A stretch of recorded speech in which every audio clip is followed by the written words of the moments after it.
Good afternoon. Happy Thursday. Today is March 26th, 2020. Today is Jersey Day. Shortcut date is 3/26/20. I hope that you are repping today. Send me some pics. Let me see you looking fly. I want to see it. You guys know that college basketball, I love to watch many sports, but college basketball is my number one favorite thing to watch. I'm very heartbroken over the fact that March Madness is not happening right now, but as we say, we are going to learn from this experience. We are all in this together, and we are going to come out even stronger. Again, just quickly, Google Classroom. I know you guys are doing your best. I'm doing my best. I'm getting some information through the grapevine that we might not even need to use it in a capacity that I felt like we were going to have to. So please just know that anything I expect from you, I will also be emailing you. So there's nothing that will solely be placed on Google Classroom and you have to fear that your child will not see it, okay? So I just wanted to make that clear, and I'm going to continue to communicate with you all on the expectations moving forward, okay? I had one more announcement, but I can't remember what it was. When I remember it, I will make sure to come back to it. Let's start our Thursday. Oh, I remember. It's Thursday. Tomorrow we're having our little fake quiz, so study your spelling words tonight. We'll do our fake quiz tomorrow, and you'll be able to see how you did, and you can give yourself a score. All right, today's lesson. Oh my gosh, I've been looking forward to this all day. Okay, this is something you guys know I always try to work really hard on. This lesson is keep your cool. Practicing the skill of keeping our cool with little things makes it easier when bigger stuff happens. We're all experiencing something very big right now, right? Don't you love it when during a crisis, someone knows what to do and how to keep calm and carry on?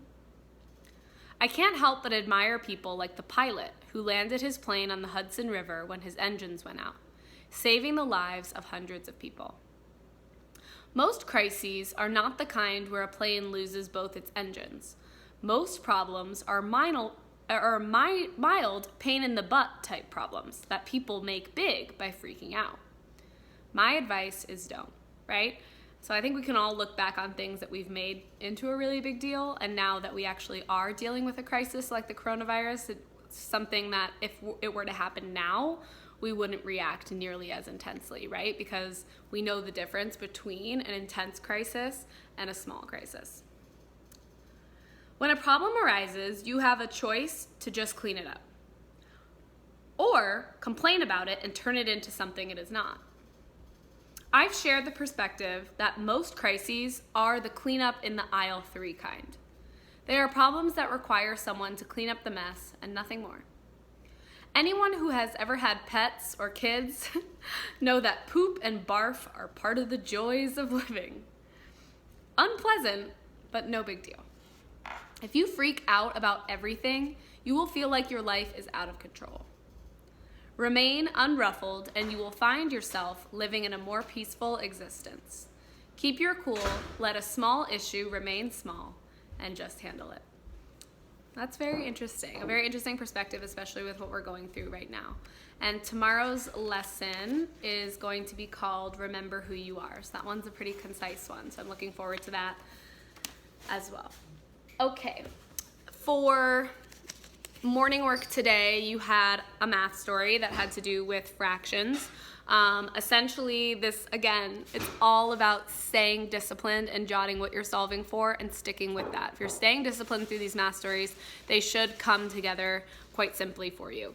So when I read this question, what I'm solving for is how many pans of brownies did Mr. D keep for the family, and that's really important to write down because you're not talking about how many halves, you're talking about how many pans. So it asked me to write a model to figure it out. He had 4 equal pans. Then he cut them each in half, which you can see in my model here. Then he gave a half to each of his 6 friends. So I just went ahead and labeled first friend, second friend, third friend, fourth friend, fifth friend, and sixth friend. And in the question, it even directly tells you that he has 2 halves for his family. So he has 2 halves for his family, but the question's asking how many pans does he have. So you need to keep in mind that this is half of a pan and this is half of a pan, which would equal 1 whole pan.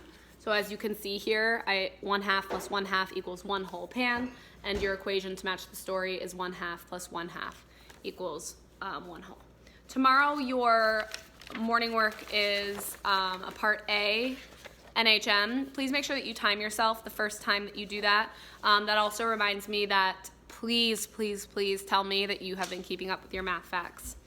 If you Google Math Monster Playground, it'll come up. You can choose what operation you want to work with, addition, subtraction, multiplication, or division. You can click a specific digit if you want to work on that digit, or you can press the question mark, which will muddle them all together and you can practice them all, okay? Please do not lose your math facts during this time. We have worked too hard to gain so much knowledge around that, okay? Math book. Make sure you have all your materials out so that as you're watching this video with me, you can check as we go. So we started on page 25. I had some questions about this. And again, this skill is called elapsed time. So to be able to be given a time, know how long it would take to get to another end time, know how long something has passed. I color coordinated it, or I color coded it, and I hope that this helps a little bit. So let's go through this together. Get your book out so you can see with me. It says the clock shows the time a movie is scheduled to start. So I look at the analog clock here, I look at the hour hand and the minute hand, and then I always just write it digitally on the side because that's what I'm more used to seeing, and it can help me stay connected to the time that they have at the top. So I wrote 5:10 at the top. Part A says, Pete's family leaves their house at 4:45. It takes them 20 minutes to get to the theater. Do they make it to the theater on time for the movie? Explain how you know. So I'm essentially needing to figure out if they leave their house at 4:45 and it takes them 20 minutes to get to the movie theater, are they going to get there before 5:10? So as you can see, I did the elapsed time in blue and then my answer in red. So as I said, I think this was video 2, I believe, or 3, where we talked about elapsed time. I always think about how can I do this in the most friendly way possible. So to me, trying to do 4:45 plus 20 off the top of my head can become difficult. So instead, I start with 5. That gets me to a friendly time of 4:50, plus 10, which gets me to a friendly time of 5 o'clock, and add another 5, which gets me to 5:05. The reason I did these is because it gets me to friendly numbers, but if you notice, 5 plus 10 equals 15, plus another 5 equals 20. So instead of just doing 4:45 plus 20, I broke it down to make it more simple for me to get to my answer.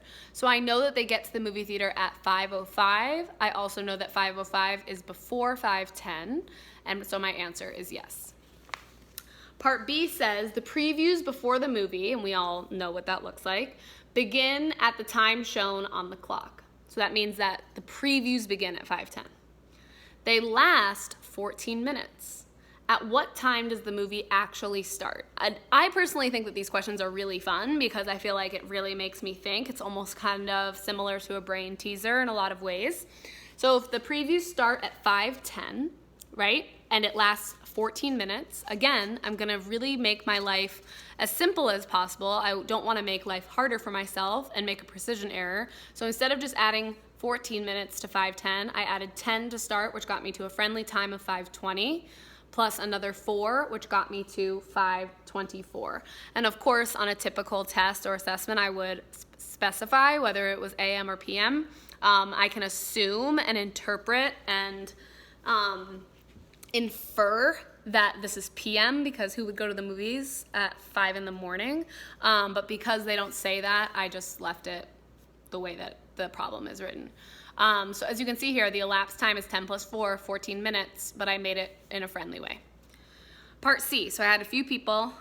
Monica reached out to me about this question, so get your work out, make sure that you are listening, and I'm sure that if she felt a little unsure about this one, that a few of you probably did as well.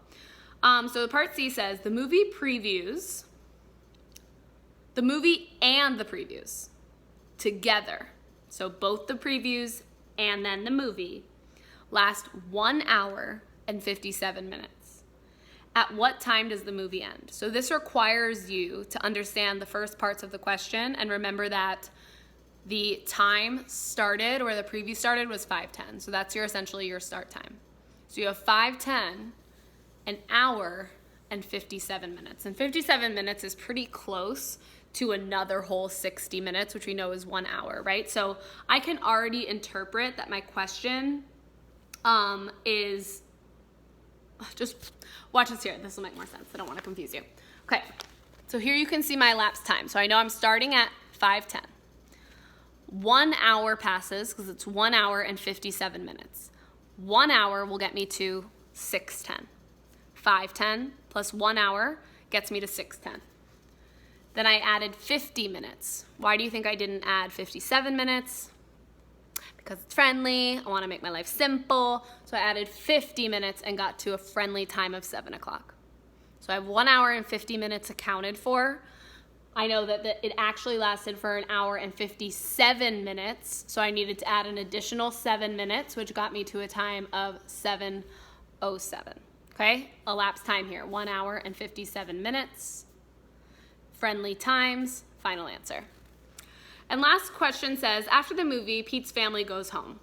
Pete plays in his room for 1 hour and then goes to bed at 8:30. What time did the family get home? So essentially, this question is asking how much time, like, did they get home, and then between play, home, and when he went to bed, right? Because they don't specify how long they maybe like put their coats away or anything like that. So we can assume as the mathematician that as soon as they got home, he began playing.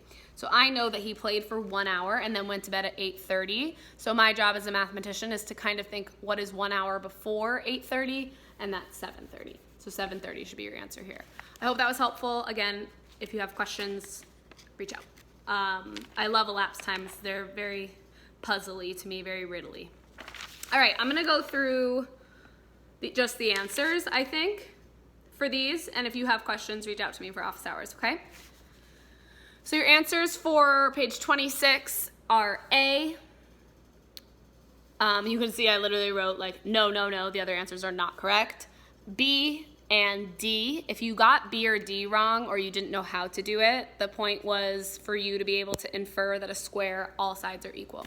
So they gave you the fact that it was a square and they told you one side, but you need to interpret that all sides are equal. So you should have been able to do 5 and 5 and 8 and 8.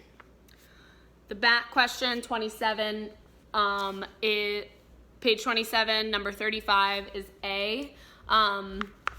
You should have counted the total amount of stripes for your denominator, the amount of stripes that are shaded for your numerator, and then you should have been able to realize that 6/12 is actually equivalent to 1/2, which means that it's not equivalent to 1/3. And A says no, because 1/3 is not equal to 6/12. That's the correct answer. And number 36 is A. Okay, awesome.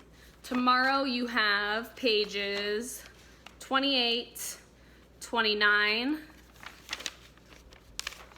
and 30, okay? Number 2 on page 30 is a trick question, so make sure that you don't get tricked. All right, ELA time. This was a nonfiction text.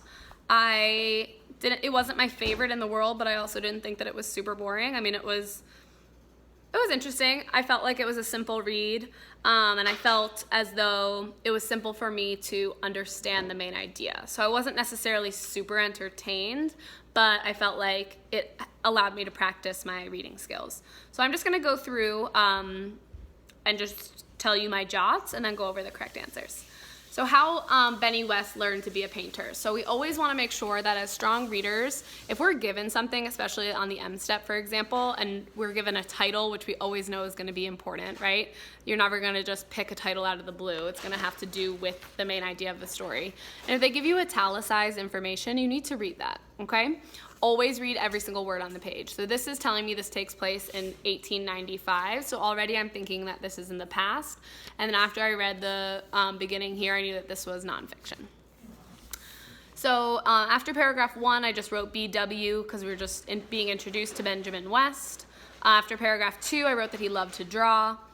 3, innovative and passionate about art. Paragraph 4, that he made relationships with Native Americans and he learned about primary colors. Number 5, I wrote, oh no, ew, used cat hair. Paragraph 6, I wrote great gift.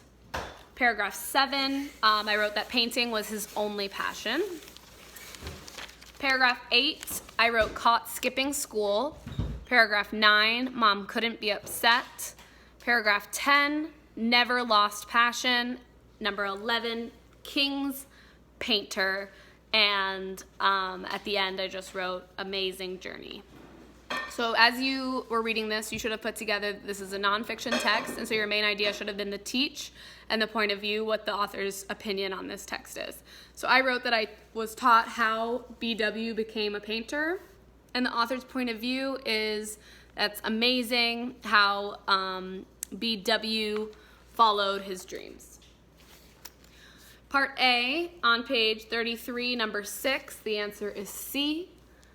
And part B, the answer is D. Number 2 was the cause and effect.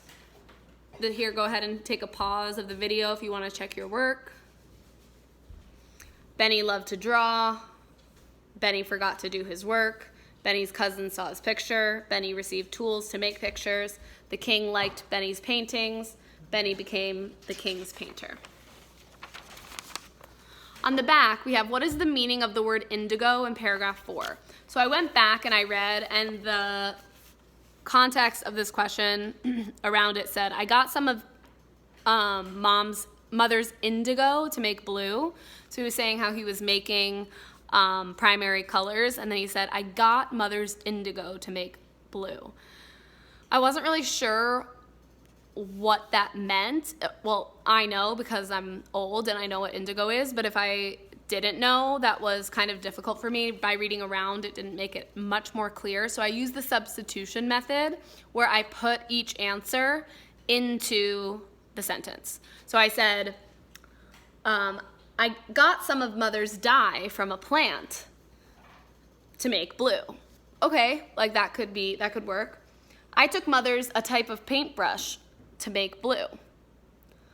I took mother's the act of mixing paint to make blue.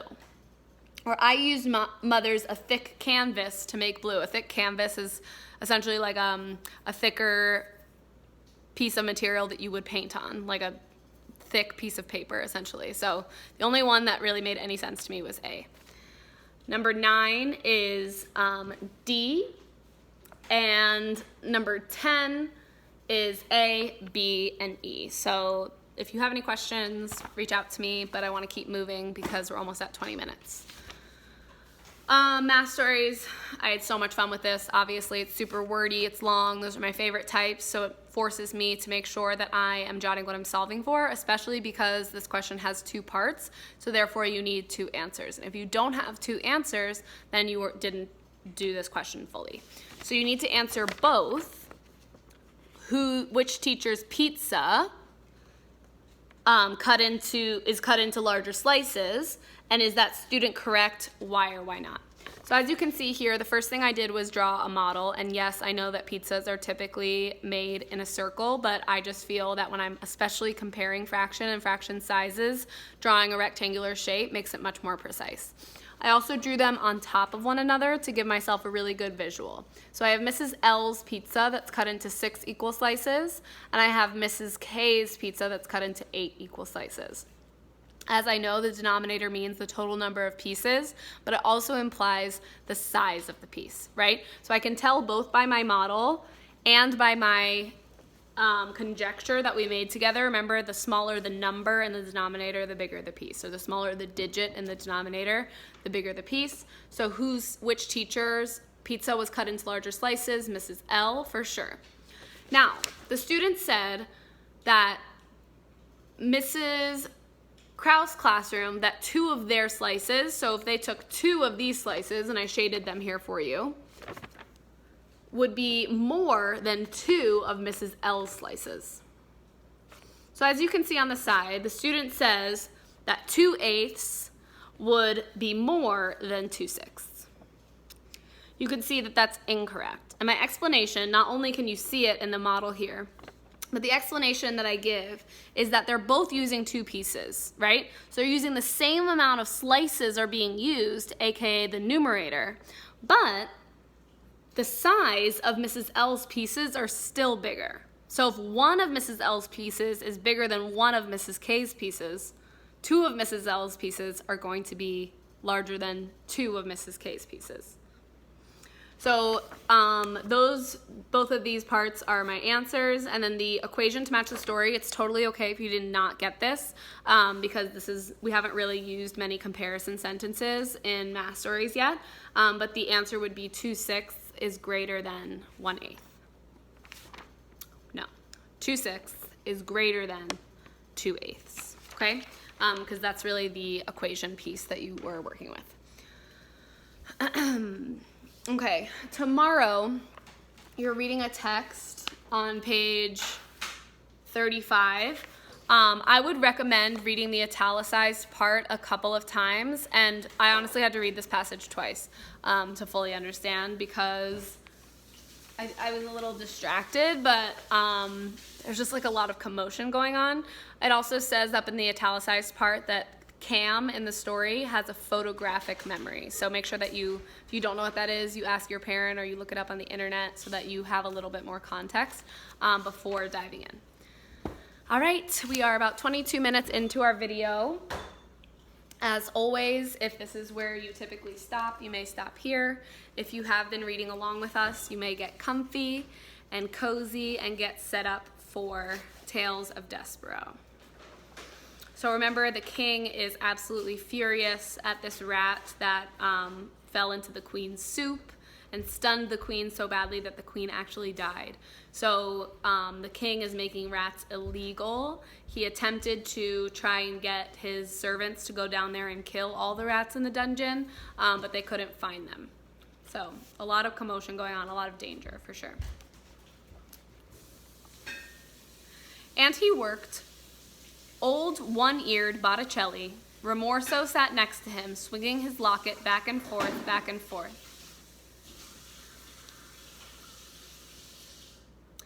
saying, "You see what comes from a rat going upstairs? I hope you've learned your lesson. Your job in this world is to make others suffer." "Yes," murmured Roscoe. "Yes, that is exactly what I intend to do.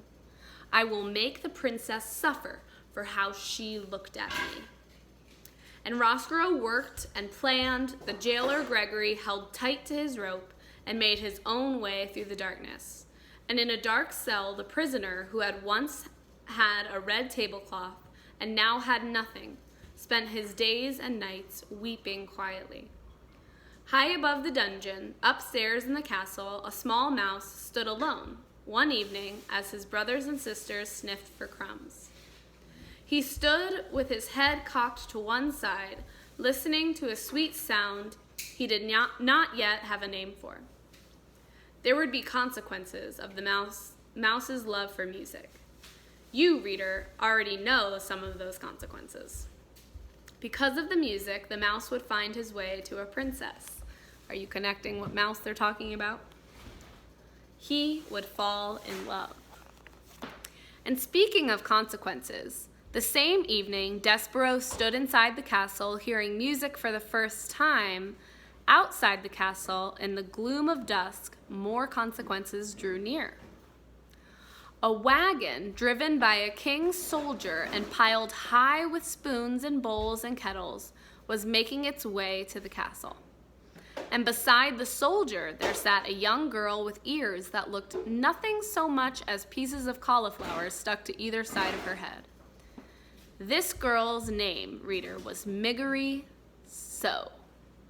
And though she did not know it, she would be an instrumental piece in helping the rat work his revenge. That's the end of the second book. So things are starting to get kind of intertwined here. The third book is what we'll start tomorrow. It's called Gore, The Tale of Miggery So. Uh-oh, things are getting messy. I hope you guys have a wonderful night. Practice those spelling words. Please practice math facts. I want to shout out a couple of people. Serena's mom reached out to me that you've been watching the videos, doing a great job. Siraj, I heard that you've been really consistent with your work. Amazing job. Connor, I've spoken to you a few times. I know that you're doing a wonderful job. Fernanda reached out to me. Monica reached out to me. I know that Jim has been watching the videos. I saw Audrey, Sage, Samuel, Kother comment on Google Classroom, so I know that you guys are up to date. So please keep letting me know if you are doing the work. I love, love, love to see it. I will see you tomorrow for Pajama Day. Have a great night.